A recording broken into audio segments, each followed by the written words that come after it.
শুভ সন্ধ্যা। প্রথমে ইলিশ মাছ ভেজে নিলাম। তো এই যে দেখো, ওই তেলের মধ্যে পেঁয়াজটা ভেজে নেব। আমি কিন্তু ফ্রাই প্যানের তেল ঢেলে দিয়েছি কড়াইতে। গুঁড়ো মরিচ দিয়ে দিলাম, লবণ দিয়ে দিলাম, হলদি দিয়ে দিলাম, জিরার গুঁড়া, ধনের গুঁড়া দিয়ে দিলাম। মশলা এটাই দেবো, আদা রসুন দেবো না, যেহেতু ইলিশ মাছের তরকারি।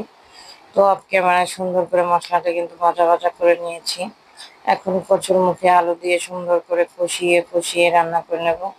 ঢেকেও আমি অফ ক্যামেরায় কষিয়ে রান্না করে নেব।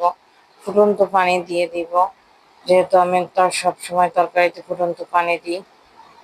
আর কচুর তরকারিতে তো ফুটন্ত পানি দিয়ে আরো ভালো। তো এই যে পর্যায়ে দেখো, ইলিশ মাছটা একটা টমেটো কেটে দিয়ে দিলাম, ধনেপাতা কাঁচামরিচ দিয়ে। তার আগে ইলিশ মাছ দিলাম। ইলিশ মাছ দিয়ে ঢেকে কিছুক্ষণ রান্না করে ধনেপাতা কাঁচামরিচ দিয়ে আরো 5 মিনিট রান্না করে, তো এই যে নামিয়ে ফেলবো। ফাইনালি তরকারি।